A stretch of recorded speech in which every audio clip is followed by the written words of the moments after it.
welcome to Women's World. I'm Deborah Panis. In this episode, we look at the Business and Professional Women's Club of Port Moresby.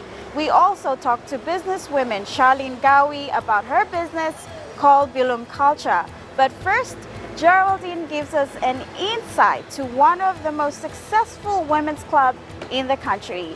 Here's more. My name is Valentina Kaman. I'm one of the senior members of the Business Professional Women's Club. Been with the club for the past 3-4 years now. This is more my volunteer, my community role that I do. My day job is I work for ExxonMobil as their community investment. Really, that's in the space of development. I'm a lawyer by background. Working with communities and being in the development space, that is what really influenced my civic role in the community, so volunteering with the Business Professional Women's Club.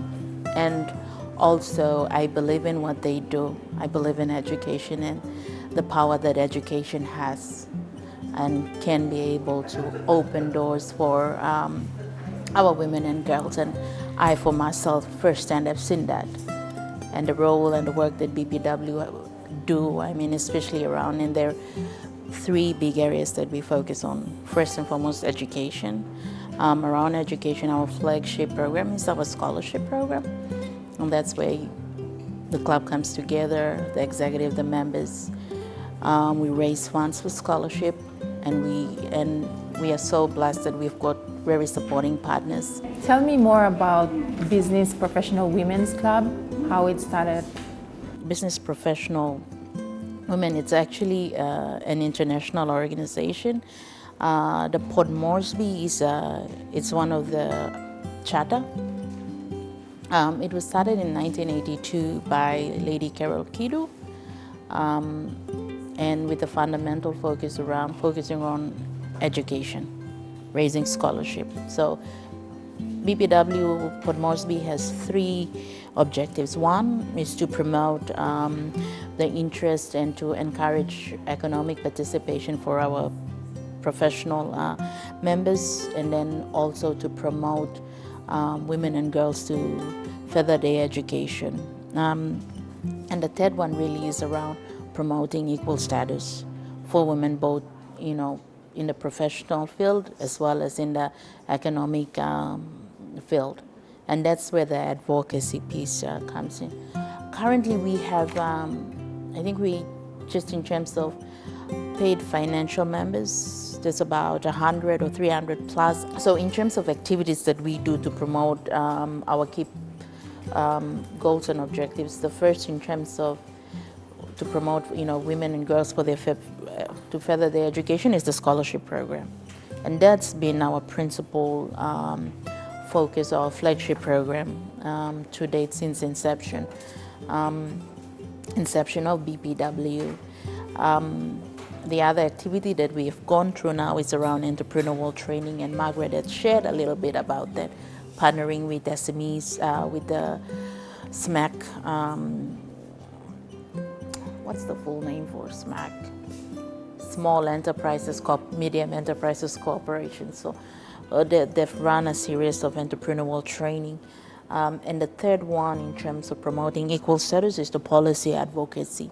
So that's a space where we see where we can provide this platform, that vehicle, that they also, women are contributing to policy reforms. We add our voice, and in a way, we're helping our government help us. You mentioned a scholarship program that you have. Could you explain to us how young women can apply for that scholarship? We have a criteria. There is an application form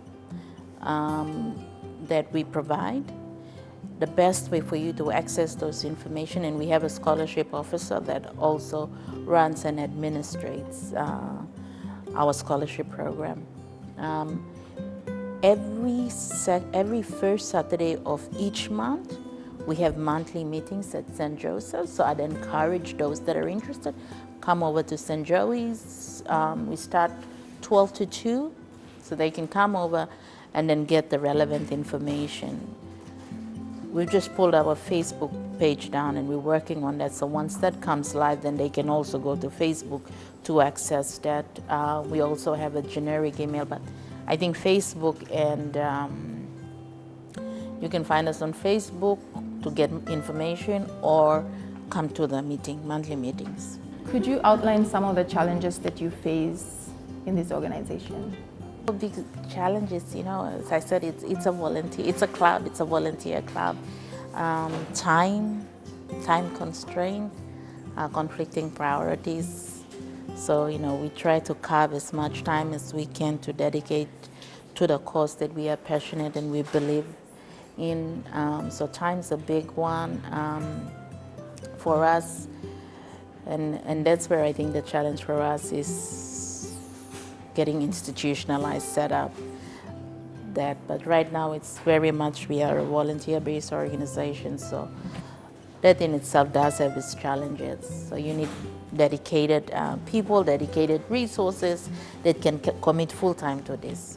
It's a volunteer club, and everyone that works, that is a BPW member, it's their off time that they do all these things.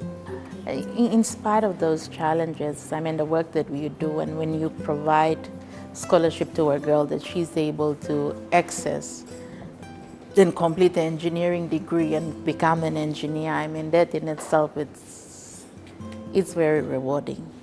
That, we've done our bit, or seeing our girls go through med school and are now in their final year, or our girls that are down in Don Bosco doing the technical. And for some of them, this is their only option to access education, access fees to support their education. So that in itself is very rewarding.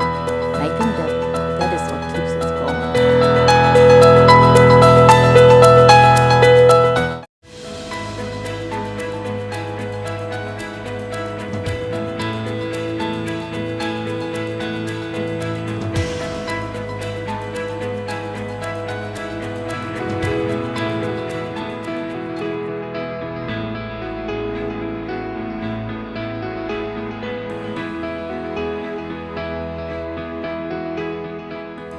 Welcome back to the show.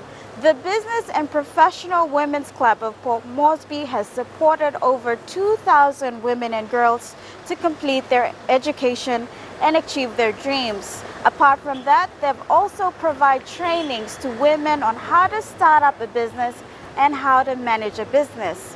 Geraldine Calabai with more. You're more focused on education and women in commerce. What are some key struggles that you've seen women in PNG facing? And that's the thing with BPW, I think we are very focused, education and, encouraging women in commerce. Around education, two things. One, scholarships. Scholarships for girls, scholarship for our women that are doing, their masters or are advancing their education. That's one. The other thing is really around, and through scholarship, trainings and all that, but the other one is really increasing women's role in leadership and decision-making process. And I think we need to start a cadetship kind of program now.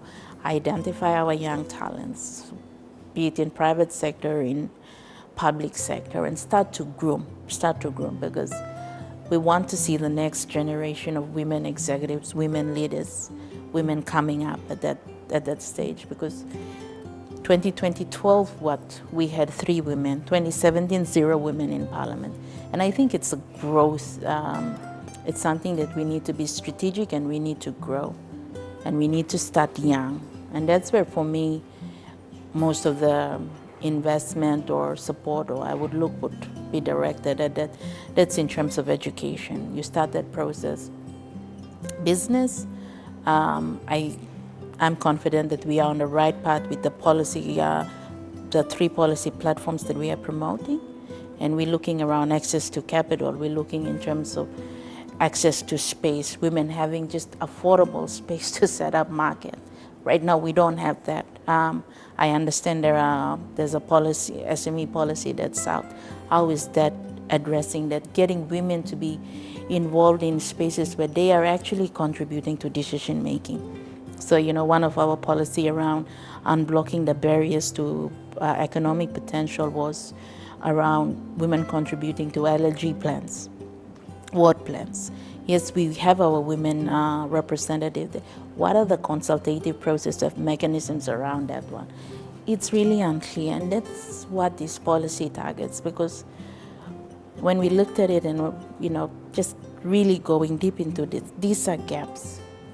And, we don't want something that's flash, something that's fancy, but practical policy solutions. And that's what we are looking at. So access to capital, access to market space, and training, absolutely critical. Looking at how to, how for our women around business entrepreneurial skills training that we've talked about. And I think the last one is, so talked about skills training, talked about access to business and capital. Natasha is one of many women who was given a scholarship to pursue her studies. My name is Natasha. I currently work with Brian Bell as the Group Internal Auditor. I've been here for close to 1 year, and I'm from the Highlands. BPW, how did I come to know BPW? So I was in year 10 at Garahu, and I was approached by my English teacher. Her name's Mrs. Khalid, and she told me about a scholarship program that sponsored girls to go to school. Back then we were still paying school fees, and it wasn't free education, and being raised by a single parent, this was a good way for me to help my mom in paying fees for me.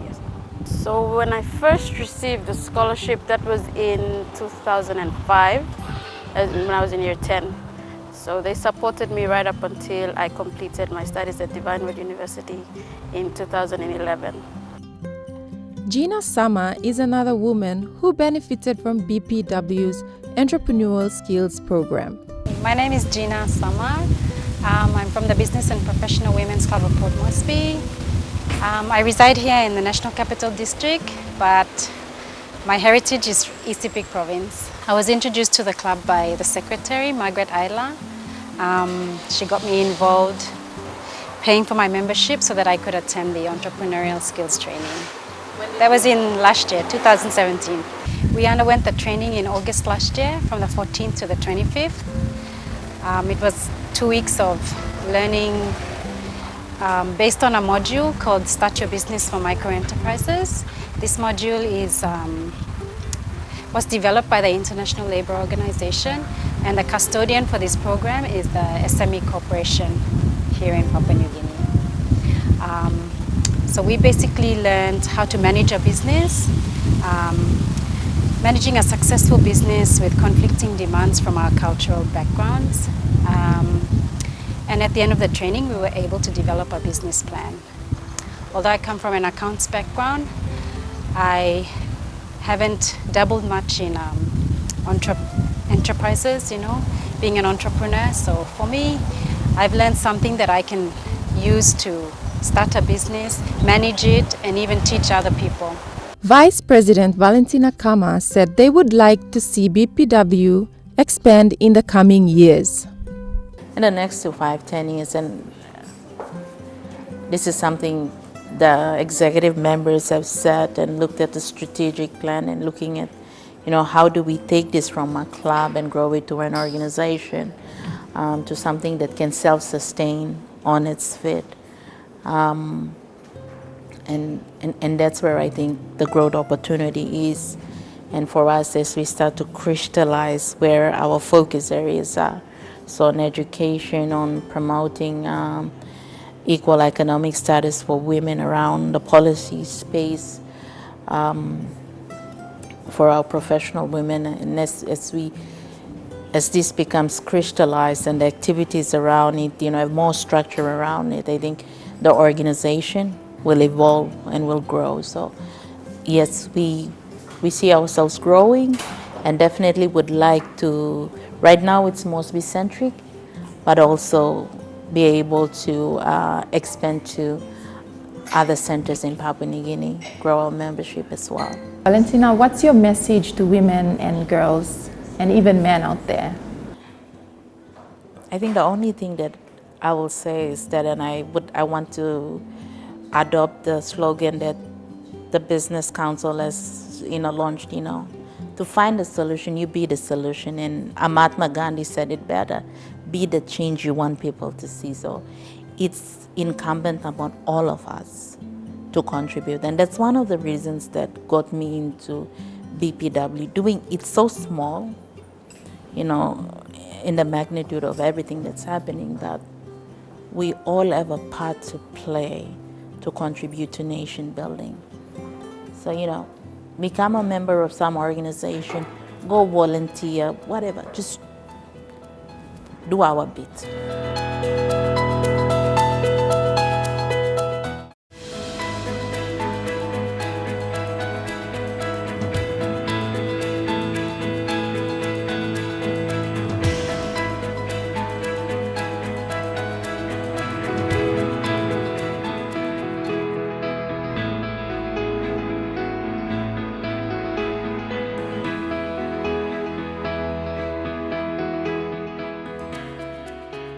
Welcome back to the show. We now talk to businesswoman Sharlene Gawi about her business called Bilum Culture. Sharlene is working with women along the Sipik River to export their bilums overseas. I have with me here Sharlene Gawi. She's the boss Mary for Bilum Culture. Tell us a little bit more about your business, Bilum Culture. Bilum Culture is relatively new. Many people would know of my involvement with Bilum as part of the Bilum Export Promotion Association, a wonderful project that was managed by the UN, the International Trade Center, and funded by the Australian government. So my work with that had come to a close last year, and I decided to continue with the momentum that was already created and a lot of the things that I saw that I wanted to do, hence the birth of Bilum Culture. And with Bilum Culture, my work with the weavers is now more specifically concentrated in the Sipik River area, which is where my father comes from, which is where I come from, but more specifically where my father comes from.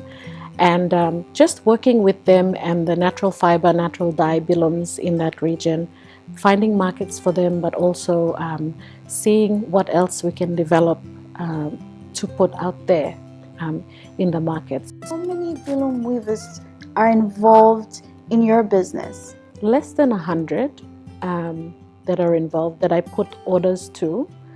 So the ones that I ask them to make specific things, but we buy from a whole lot more of that based on what my clients would want here. I also have some weavers that I work with here in Port Moresby that live around different parts of Moresby. Sharlene, how would you describe the demand for bilums overseas? The demand is there, definitely there. I just returned from first participation in a marketplace setting to sell some bilums, and I can tell you honestly that the demand is there. There'll be people that come by, they may not like one specific type, but they may like another type. So the market is there. It's just how we promote it and how we sort of pick a niche or profile which customers we'd like to sell to and make that available for them. Give us an insight to the type of support you give to these women and how they've benefited. For a company that's been around for just 3 months, to sell 133 bilums is an achievement, I think. And that regularity of income, as I've said, highlighted before, is one way that they benefit, is the main way that they benefit. However, I'm already looking into how I can get solar lights into the villages for them, as well as treated mosquito nets, or I'm working with my suppliers, the ones that take the bilums from the village we work to send to me, to see what the needs are and see how we can address those. So there's targeting the need around, well, if they have solar lights, they can do other things, they can use it for other things, but also if they wanted to weave at night, they have good enough light to do that if they wanted to make bilums at night. Treated mosquito nets is a need in that area as well. And also looking at getting them garden tools. So because they use natural fiber, natural dye material to make the bilums, the sustainability of what we do is very important. So how are they replenishing the supplies that they're taking when they're extracting from the tree bark, etc., and how are they replanting that so that we have longevity in the business. Sharlene, I know you have a background in law. You're also involved in events management. Yes. Why Bilums? What inspired you? Went to law school, got the degree, learned a lot of wonderful things, but didn't see it in application working for the average Papua New Guinean. I saw that people didn't know their rights and responsibilities. The Constitution was a myth to the average Papua New Guinean. And even law enforcers didn't know what they were doing. And that was quite discouraging to me because I thought, you know, if I was to go out and make a living being a lawyer, I know I'd be good at it, but, you know, I'd probably end up writing dodgy contracts for business people and defending corrupt politicians, and that's not how I wanted my life to end up. So having had some experience with Crown Plaza in events and marketing and promotions, events was something that I love doing and came naturally for me. So I thought, start with that, do something that I love. And business always fascinated me as well. So I got into that. And then the opportunity came along a few years ago when the International Trade Center advertised to find a head of this new association they were going to form to help the Bilum weavers. And, you know, I think helping a woman helps a community. I've always believed that.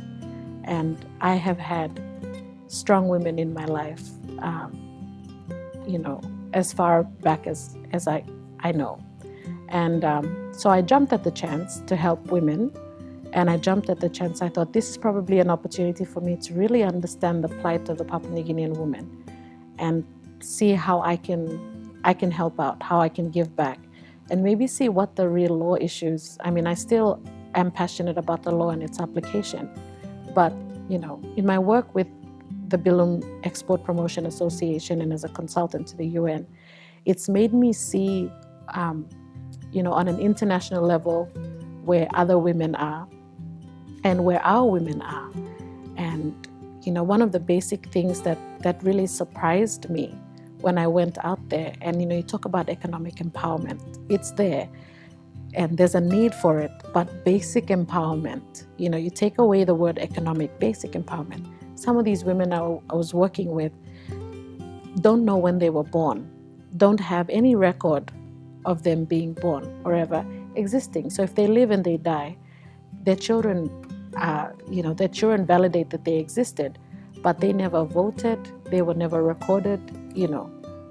And for me, that was really sad because identity is really important. You know, I can get a passport and travel overseas. These women don't even know when they were born, don't have a basic document to prove that.